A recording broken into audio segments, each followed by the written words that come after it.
This is the Norris Group's Real Estate Investor Radio Show, the award-winning show dedicated to thought leaders shaping the real estate industry and local experts revealing their insider tips to succeed in an ever-changing real estate market. Hosted by author, investor, and hard money lender, Bruce Norris. Hey everybody, it's Aaron Norris again with the Norris Group, and we have TJ Clark. He is with TurnKey Rentals. This is the second interview on vacation rentals. I'm super excited. Prior to founding TurnKey, TJ was president and CEO of limos.com, which expanded globally and launched partnerships with companies like Orbitz, Sabre, Concur, Delta Airlines, and OpenTable. And prior to that, TJ was V.P of Operations at InterActiveCorp, which includes such brands as Expedia, Hotels.com, and Ticketmaster. And before that, he was on the startup team for Hotwire. And if you're not familiar with TurnKey Rentals, it is one of the largest full-service property management companies in the U.S., and it's one of the fastest-growing startup companies in Austin, which I still have never been to, which I need to make happen in the next couple of years. It's raised over $20 million in funding, and original investors include the likes of Expedia, Zillow, Hotwire, Glassdoor, and Homeaway. So thank you for coming back for a second interview. I knew this was going to happen. There's so many good questions, but I want to make sure I get to, we talk a little bit about infrastructure and the major players. Now let's talk about sort of the reality.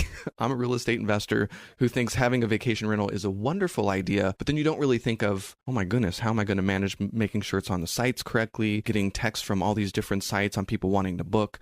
Like, I can only imagine the awesomeness of having a management company do all that. So talk to me a little about TurnKey Rentals and the service that you provide to homeowners. Sure. Well, in the market space, if you're a homeowner, there's really traditionally been two ways for you to go if you want to generate some short-term rental income on your property.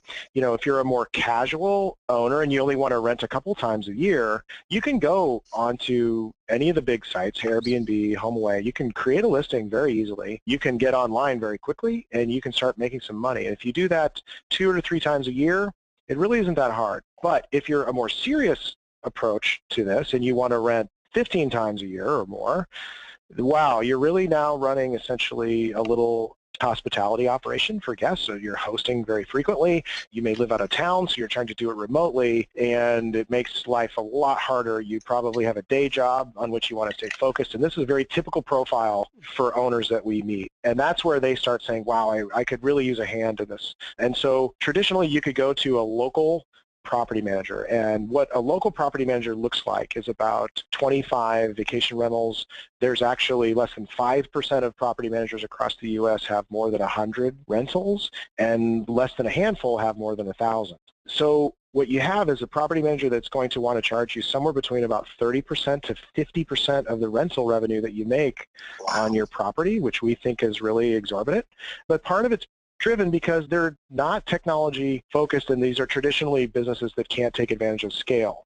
Think the kind of scale that Amazon has and how they're approaching the industry. You don't see that in these very small mom and pop type companies. So that is a big downside if you're a renter. So you have it's kind of a Hobson's choice. On one side, you have to do it all yourself. If you have to do it all yourself, it's going to be difficult. It's going to be very difficult to do it remotely, and it's going to be hard to make the kind of income that you could if you had somebody who was really focused on your marketing, getting back to guests quickly, managing your cleaners so that you get great guest reviews. And then on the other side, you could go to a property manager where they wipe away a big part of the upside of renting in the first place, and their services are, frankly, probably not making you the most revenue that they could because they're not using technology and have a significant staff. So we think that there's a better alternative to that. We think that a lower cost offering, what we do is 18% commissions instead of the 30 to 50. We think we'll still able to make money doing that if we scale across the U.S. because we can centralize some resources and get scale advantages by using technology.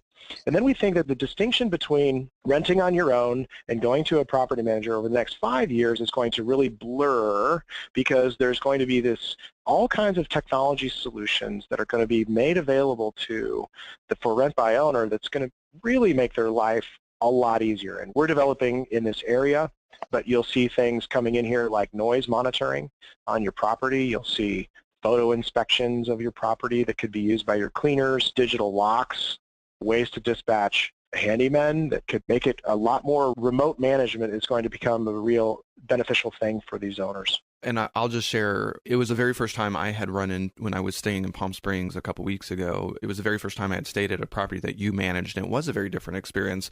It started with I had a pretty quick interaction. I don't think, when I was booking, was I working with somebody on your team? Does your team manage the booking process as well, or is that the homeowner? We do. We take care of the whole process for the owner. So our mode right now of working with our homeowners is they would hand over to us 100% of the management of the property, and they completely outsource it, starting with creation of listings into the right big four channels, which would be Homeaway and VRBO, Airbnb, Booking.com, and TripAdvisor, where you're going to reach about 95% of the guests' audience and demand, actively setting rates. Like a hotel changes rates. Everyone that stays in a hotel paid a different price. Right. And that price depends on when they booked and how full the hotel was at the time. Same thing needs to be done in vacation rental management to maximize the revenue that you're going to make. So we do that. Responses to guests needs to happen within 5 minutes. If you're going to be the first one to be responding to those guests and getting more bookings, you want to have a secure way for the guest to access the home easily. So digital lock, we think, is essential on a rental, a digital lock that can provide a unique code for every guest stay that only works when they're supposed to be there. So at their check-in time, the code goes live. At checkout time, it goes away. If you need to send a plumber or if you need to send a handyman during the stay, they need to have a one-time use code that goes away. And that way, it's very secure for the guest and the owner.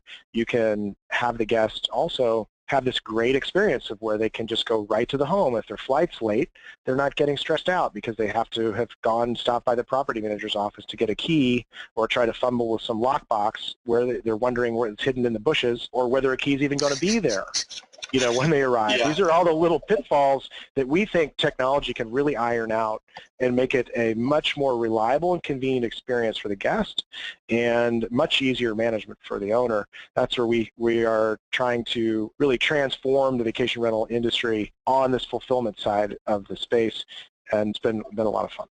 I'm just sad because I just realized that Julie that I was working with wasn't real. I just thought she really cared. Just kidding. Well, Julie probably did. Julie probably was real. We have about 40 in-house reservation specialists. Are they all named Julie? Not all named Julie. Well, and I love the digital lock. All my other rentals that I stayed in before did seem a little bit more moms and popsy, and they showed up, they did a walkthrough, showed me where everything was, but you guys were really organized, and there was a Samsung, I think it was a phone or a phablet with you had an app there was a book. I did have to call, and what was interesting, the pool equipment wasn't working. And I called the number, and the cell reception in the area was bad, and so I got dropped. When I called back, it knew that I had got dropped, and it put me back in line. I was like, whoa, this is pretty sophisticated. And the guy was out and really responsive. So you have a team in the field at any time working all the rentals that are there. That's really interesting. So they're just, you call them when you need them, and they're not on staff. It's just, you have an app and technology that handles all that? That's right. If you're going to a hotel, first of all, if your expectations of being a hotel-type traveler that you can go in, you can check in easily. When you open the door, it's going to be clean, and the things and the main appliances are going to be working in your hotel room. We don't think that's too much to expect for a vacation rental either, and it makes your trip a lot. And if you do need help, they have 24-hour help. So we think these are really basic, ground and fundamental items for our travelers that should be in the unique and amazing homes that you can stay in so many markets. So that's really the experience we're trying to bring to the guests. We want it to be local, so we have a local team there that can help you with running these guest support services and field services. And the name of the game is to try to prevent mistakes from happening. And then if something does happen, that you're there to recover. So a lot of what we do is focused on inspections and how we conduct inspections on the critical working items of the rental and the cleanliness of the rental before the guest gets there. How can we help them if there's an in-stay issue and work? We have a local team, and we also work with hundreds of vendors in each of our markets. If it's a specialized thing, it's electrical, whatever, so that we can pull off that repair quickly and efficiently so the guests can have fun on their vacation, which is what they're there for. And because our audience is mostly real estate investors, I do want to back up because I want to sort of calculate the costs that we've been talking about so far. So you said listing on the sites like Homeaway and VRBO and all those sites, Airbnb, they take about 12 to 15% of the booking total, correct? Right. Okay. That's right. Yeah, the industry norm in a typical vacation rental transaction is that certain items will be paid for by the guest and certain items get paid for by the owner. Typically, you'll see that the guest will pay the occupancy taxes, like in a hotel. You'll have the guest pay the cleaning fee, and the guest will pay either a security deposit or they'll pay some sort of, we use as a one-time property damage protection program, which means they pay $49 and they get $3,000 worth of coverage during their stay if they break something. Oh. And that's good for the guest and it's good for the owner, we think. Guests do not like security deposits, and it's the number one inhibitor of bookings on your property. And then what the owner would typically pay is the credit card fee to Visa and MasterCard. Sure. Then after that, they would pay the property management fee and would pay to keep supplies, basic supplies stocked, in the rental, like hotel. One thing guests really appreciate is having starter supplies of shampoos and detergent, dishwashing detergent and laundry. It helps them get off on the right foot, Right. more hotel-like experience. Well, a lot of these have not stock kitchens, that's a wrong word to use, but, cooking supplies and utensils. And there's typically some leftover stuff from tenants before, whether it's coffee, salt, pepper, all that kind of good stuff. So just trying to get an idea of the actual cost and maybe the net revenue a real estate investor might make if they decide to go this route. So, that management stuff, that can, if you're paying 30 to 50%, that's a big deal. That's right. You should, if you get, our commission is 18%, so our owners, after credit card fee, they yield about 79% of the rent that we charge, 79 to 80%. And that's a pretty good proposition. I think long-term property managers charge 10% or less, so we're about double that, but it's a much more active kind of management, obviously. And we're in the low end of the industry norm. And then what you really want to think about if you're an investor thinking about where to go in a city. If you're going to go short-term rental, there are very clear areas where short-term renting is going to yield a much higher return than long-term rental. And there are neighborhoods where long-term rental is going to yield better than short-term rental, the more residential areas. And what this normally translates into is if you were going on a vacation, where would you want to stay? You want to stay city center or in very unique neighborhoods that are popular with guests for things to do on the beaches or near the lifts if you're in a ski market. And those types of areas very generally will yield better on a short-term basis than a long-term basis from an investor standpoint. Okay, so lots of things to do. Is there any kind of properties that you see have better ROI for investors? Yeah, it depends. Large groups or large homes generate a disproportionate share of the revenue. So 3 bedrooms and up generate about 70 to 80% of the rental revenue across the country. Okay. So the whole home and more than 3 bedrooms. That's interesting. Okay. Yeah, it makes sense because you cater towards larger groups, families. They share the cost. It's much more economical than getting the number of hotel rooms that you would need to house your guests, and it's an infinitely better way to stay with friends. Absolutely. And in my experience, it's just been way more fun to do it that way. Hotels just seem so clinical these days. Yeah, and you're not competing with hotels either, which is really important because hotels don't offer that type of accommodation.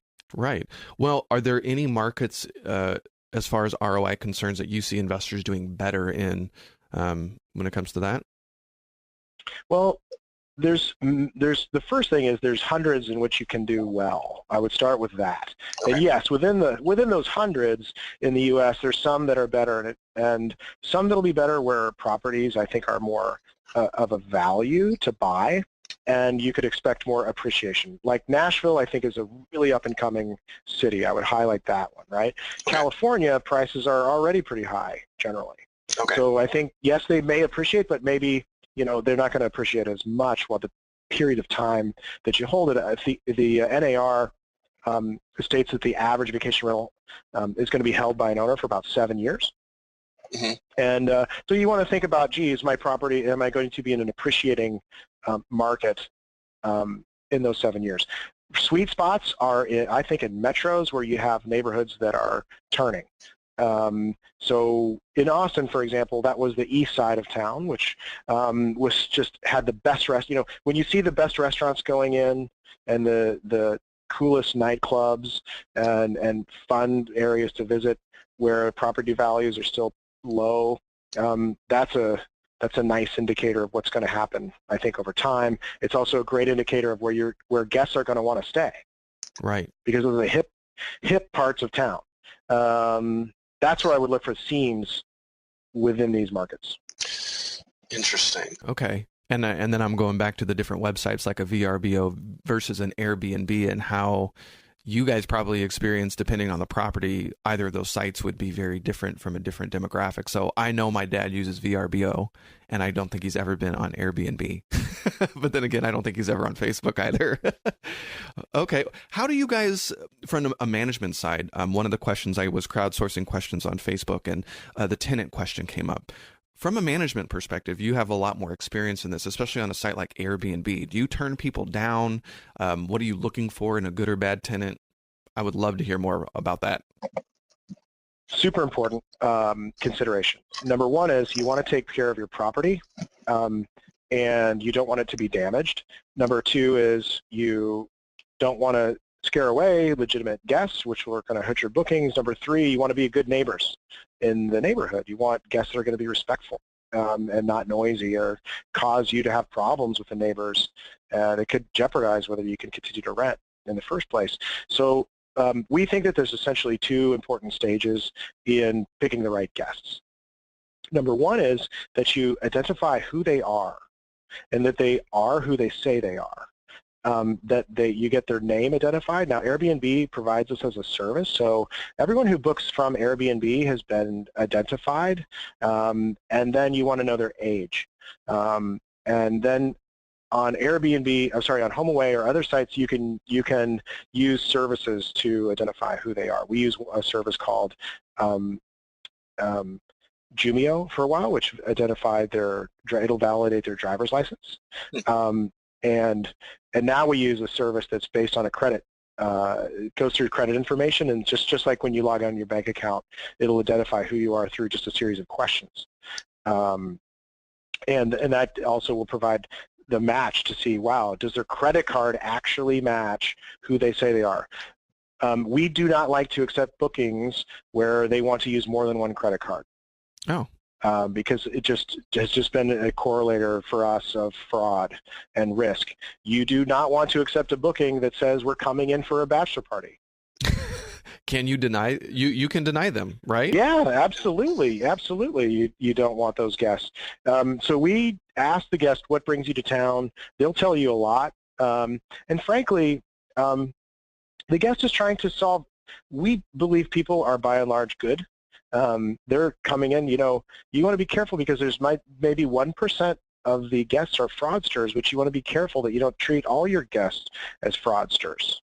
And what does fraud look like in the vacation rental space? It's really, fraud would be a stolen credit card, and they use a stolen credit card to try to stay in the residence. But by far the larger problem that you want to try to make sure is that these guests are going to be a good fit, for what you're offering, and they're not planning to come in to have a party or use the place for a wedding or some kind of get-together or a large event, or they're going to be noisy. And usually if you're upfront with the guests and say, look, if you're coming in to have a party here, this is not the place for you. Why? Because we're going to find out about it, and it's going to be a bad experience for you. And that really works because most people, if you're coming in with a group of friends and you know that you're going to have a bachelor party and you know that you're going to get kicked out as a result of it, then you don't want to have that. You don't want to stay in that home. because it's a bad experience if you're having that party. And then, so that's why we think monitoring what happens when the guest comes in through the Ring doorbell, through decibel level monitoring, and having private security contracted for your rental so that they can go deal with issues, not you, and do it in a professional way is essential, and it really works. You bring all those factors together, and in our case, we manage material incidents of damages to less than 3 cases in every 1,000 rentals. Oh, wow. Well, I guess, say a mistake was made and how do you hear about bad tenants, and do you end up hearing about it, why they're there, and what do you do? We reach out to them. So let's say they have passed all the initial pre-arrival screening. They come to the house, it starts getting noisy, we start getting decibel level alerts from our system, and we set it so that we get those alerts before the neighbors. We try to set it so that the neighbors are not the ones notifying us. We try to head it off before that happens. We send the guest a text message, hey, we've received a report of excessive noise. That usually does the trick. Most people are respectful. They close the back door sliding glass window. They come in from outside on the porch. The noise goes down. If it doesn't stop, it escalates. We pick up the phone and call them and explain why they need to be quiet, and that usually solves it. If that doesn't, then we send private security to deal with it. So we only have to remove guests in very, very rare cases. Most people are good people, and if they're making too much noise, bothering someone in the neighborhood, they will stop. We have about 3 minutes left, and you've brought up this decibel thing more than once. So was I staying in a rental with a decibel monitor? Yes, it just measures the ambient noise in it, and basically, as I mentioned, if it starts to go up to a level of about 90 decibels, which is pretty darn noisy, it would send you a text and ask you to quiet down. Wow. But it doesn't record any conversations, so we don't know anything about the conversations, just the noise level overall. And frankly, it's helping you so that you would be able to stay in that rental if things are getting too loud to where the neighbor's going to call. They might call the police, and it could be an issue that could jeopardize you being able to stay there. Is that what the phone was in the counter of the kitchen? Is that what that was? Was that part of that? That's an Android tablet, yeah. Okay, and the monitor is part of that? Yep, we have it there, and we have it also in some other locations around the home through devices that don't really look like anything. Understood. Hey, you know what? That's really. Do you have some that are outside as well? If for markets like Palm Springs where pools are, wow, that's that's pretty tricky. Exactly. Okay. Well, and it's meant to help us comply with local regulations, keep the homes in good shape, and make sure the guests can enjoy their vacation. Well, and you probably have proof if neighbors are just being a real pain. You can be like, look, here are the readings. I mean, is that possible? Do you keep track of that? Do you record the decibel levels? Wow, that's a really cool service. Interesting. Well, what do you think the future is of vacation rentals with all this litigation and stuff going on? What do you think is going to happen? They're not going away. I was just meeting. Went to the Airbnb Open this year. I met a couple that I think about. It really exemplifies what's happening with the owners that are using short-term rentals as a way to supplement their income. They were retired teachers. They lived in California. They said that once they started renting on Airbnb, they've been able to use that money to go travel where they couldn't do it. They had fixed income. They couldn't travel. They're going to visit their grandkids. And it just made me think, you know what? They would be stuck in their home as retirees on their fixed income, living much less of a life if they weren't able to do this. And I'm sorry, but that is not going away. That is not going away, nor should it go away. What should happen is that should be done in a respectful way where you're not bothering your neighbors. You should not have the city telling you how often you can do it and where you can do it. And I think that's going to happen. I think technology is going to be a big part of the solution to making it respectful. You should pay taxes. Maybe you need to get a permit. We're supportive of those things. Okay. And that's where we think the future is. We think technology is going to help there, and good behavior is going to help there, and that's what we get up thinking about every day. I love it. Well, per usual, not enough time to cover all the questions, but thank you so much for your time. And if people want to find you, can you share one more time where they can connect with you online? Absolutely. You can reach us anytime at turnkeyvr.com to either book a rental in any of our beautiful markets, or you can call us at 1-888-512-0498 to speak to a live agent who can connect you with the general manager in your area if you're interested in help with your rental. Well, thanks so much, TJ. Thank you, Aaron. Really appreciate it. For more information on hard money loans and upcoming events with the Norris Group, check out thenorrisgroup.com. For information on passive investing with trust deeds, visit tngtrustdeeds.com.